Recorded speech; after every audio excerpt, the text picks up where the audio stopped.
body, with ourself, with our with our physical side. It's attached to it, not physically, but it has an attachment to it. And this is a place. It will never leave it. As long as a person lives, the soul will not leave it. In the same way that as long as the embryo growing in the womb of the mother, it does not leave the womb world. It's there. There are another similarities, is that the embryo, the womb of the mother is not a place for the embryo to live in all its life. Oh no, it's only a temporary period, a transitory period during which time the soul, the embryo will grow in the womb of the mother. You see the similarity again with the soul? This world that we live in is not a place for the soul. This is not its home. This is not its permanent home. This is a transitory period. Every one of us, whether you are 50-year-old or 100 years old, that we live in this world, the soul is with us for that period in this world. But this is not its home. Oh no. This is a transitory period. See how important this point is? If only mankind will realize this, humanity will realize that this world is not a place to focus all our attention to, as if we are going to live in it for all our life. You see? It's not. It's only a transitory period. Another similarity is this, that the purpose of the embryo growing in the womb of the mother really is to acquire limbs and organs. Limbs and organs grow so that it becomes a perfect human being. And the same thing is with the soul in this life. The purpose of the soul being with us is that it may acquire spiritual qualities and perfections and virtues that it has to acquire in this life. This is the purpose of it. This is the purpose of it. You will find that when we look at creation in this light, you can see what God really has done. He has brought two opposite things together. One, something material in this life, and has attached to it, spiritually attached to it. Be very careful, because we mustn't use the word attachment. Spiritually attached to this body, a soul. And these two together have produced a human being. We call it a human being. And this human being has two sides, his physical and his spiritual side. And the purpose of all of this is that this spirit, the soul of man, may grow and become spiritual, acquires qualities and perfections. Now again, we will find another thing.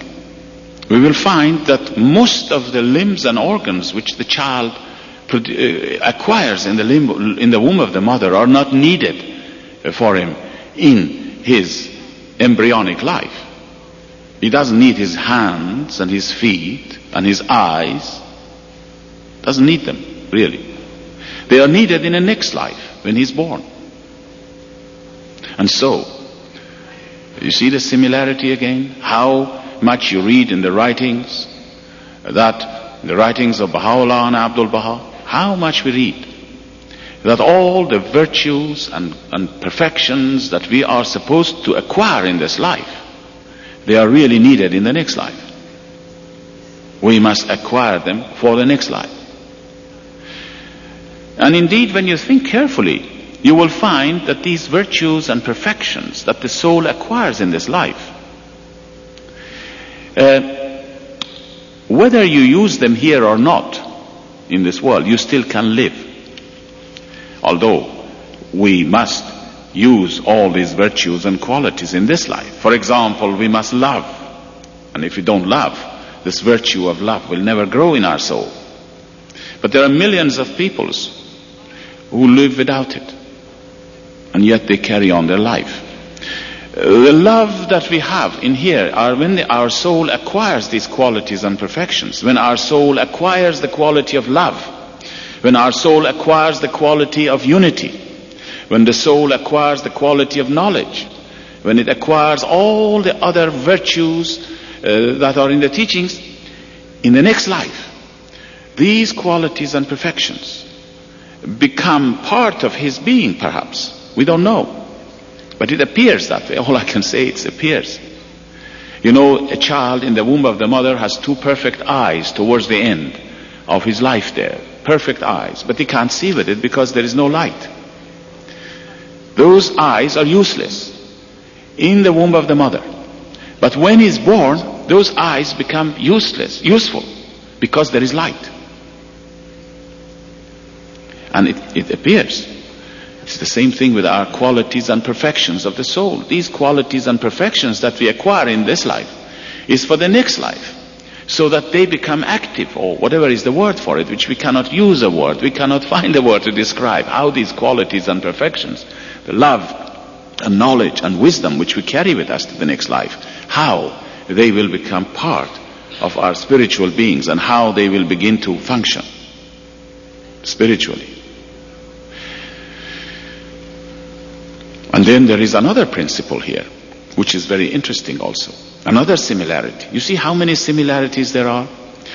You will find that if the child does not acquire its limbs and organs in the womb world, he cannot acquire them in this life.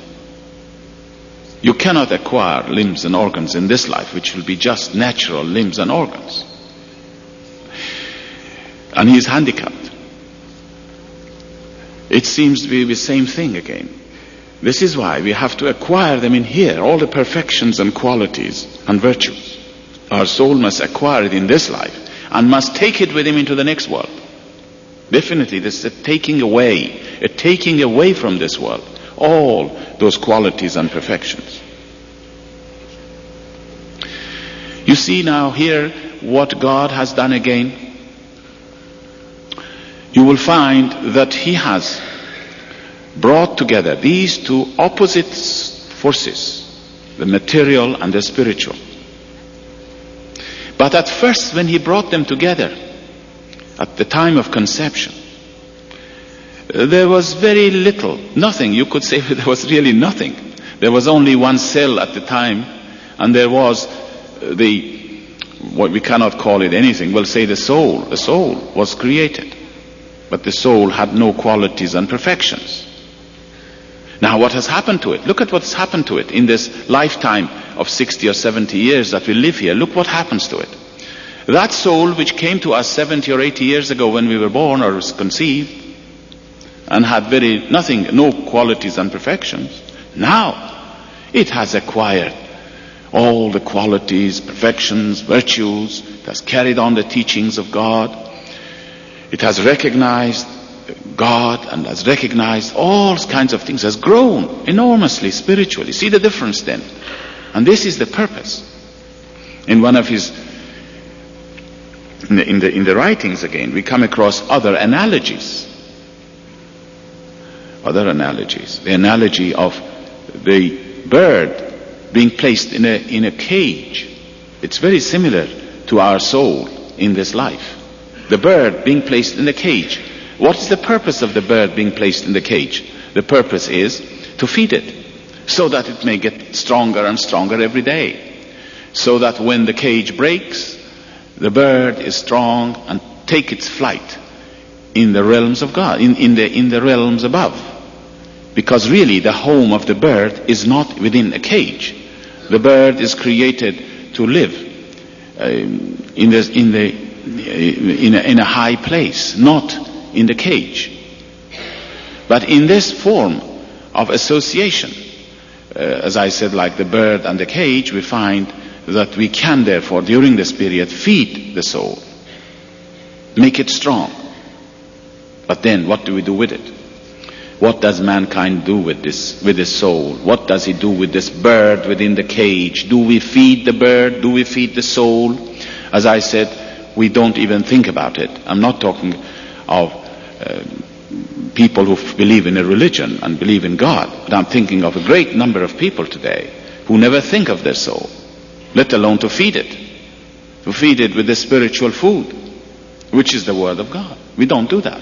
And so the soul becomes a midget, small, tiny little thing, never grows. And yet, another thing we do, we tie him up, so many strings here and there, so many attachments we have into this world. We tie the wings of our soul to the material world, so tight that even when the cage breaks, the bird cannot fly. He is still attached to the things of this world.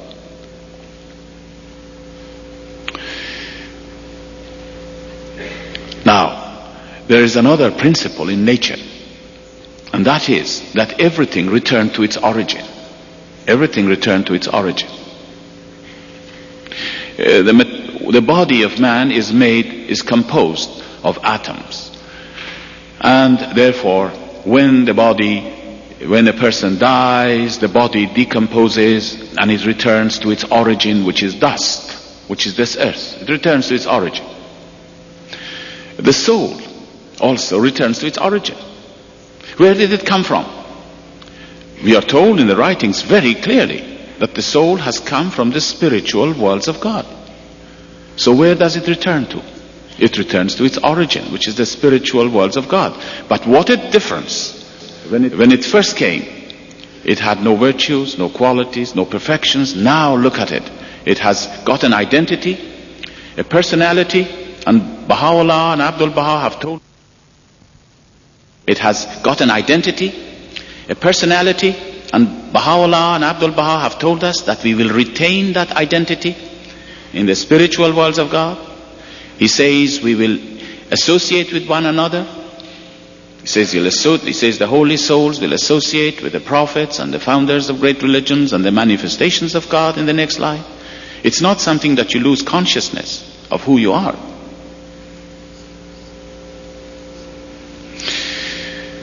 Now, let me say here another thing which is also important to talk about when we are talking about the soul and the spiritual worlds of God.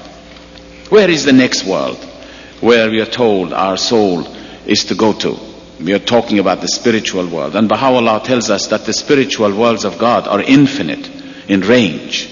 It's not just one spiritual world of God, it's infinite in range. In fact, anything which is associated with God is infinite. Anything, there's never limitations with God. Anything that He has created is infinite. Look at this universe, this physical universe is infinite. And the same thing is with spiritual worlds of God. It's infinite. But where is it? Now, in order to appreciate that, as I said, we can take the help of two things. One is the writings of Baha'u'llah and Abdul Baha, and the other one is look at nature. And let me take you to nature first, and look at nature.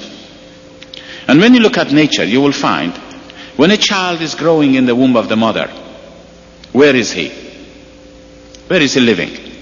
When a child is living in the womb of the mother, he is here in this world, isn't he?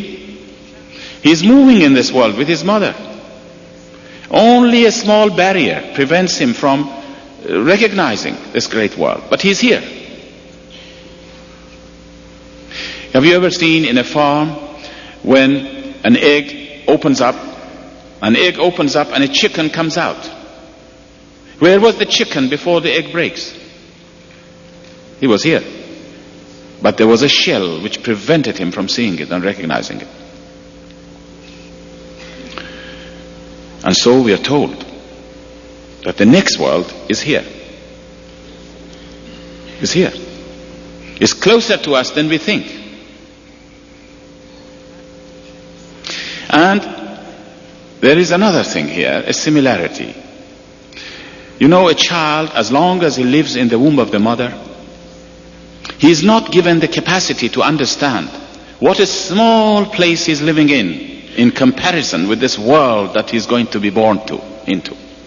Very small. But the child has not got the capacity to understand that. He does not know. And so he's content. If he ever knew, if God had given him the slightest capacity that he knew what a small place it is and what a great vast area awaits him, then you would have a revolution on your hand. Really. You wouldn't want to come out. You want to come out immediately. He didn't want to stay there.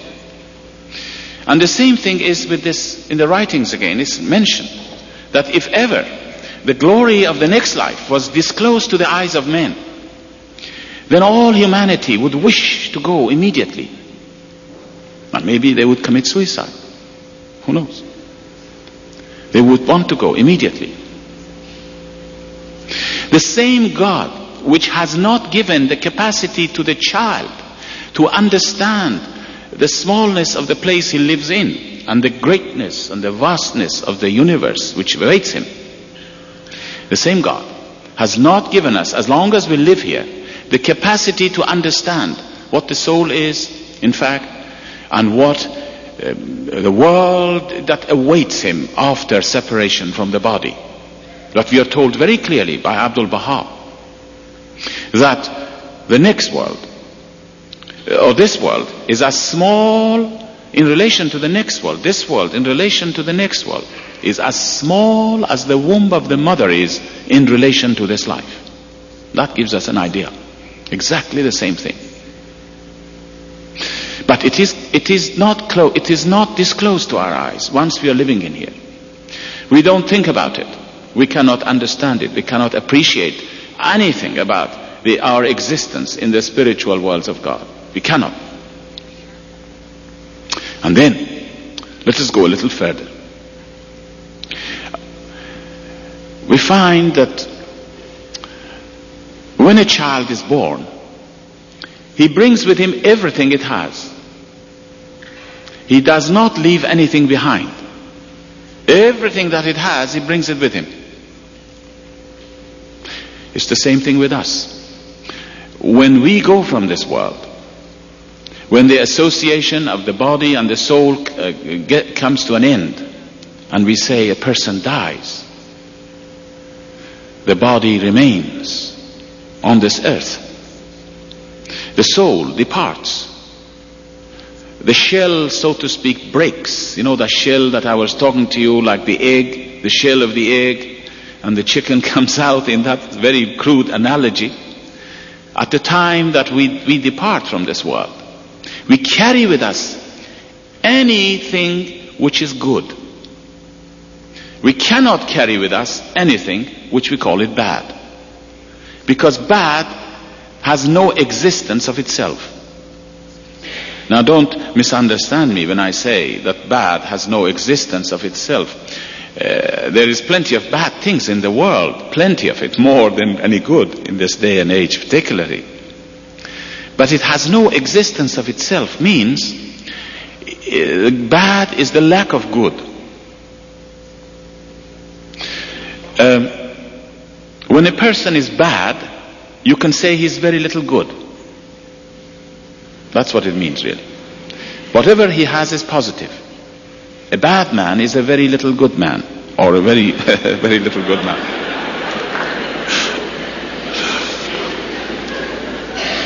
You see, poverty does not exist in a sense. It has no existence of itself, like darkness, which has no existence of itself. Darkness has no existence of itself. Light has. You can carry light from one room to another, but you can't say to a person, bring some darkness with you. It's the same thing with poverty. If you are a poor man, you can't say, I'm a very poor man and I'm coming to your house and I'm going to bring all my poverty with me. All your poverty means you have very little money. That's all it means. And that is what we take to the next world. Whatever is good that we have, we can take with us to the next life. And from there, we start our spiritual life. It's like a capital that you have. Someone has a large capital. Someone has very little capital. And then we start our spiritual journey. Depending on what we have acquired in this life, what qualities and perfections we have acquired in this life, it decides the level on which we are going to live. This appears to us. From the writings we know one thing. And that is, Baha'u'llah and Abdul Baha have told us that in the next life, man will be graded humanity will be graded, will be divided into levels of existence.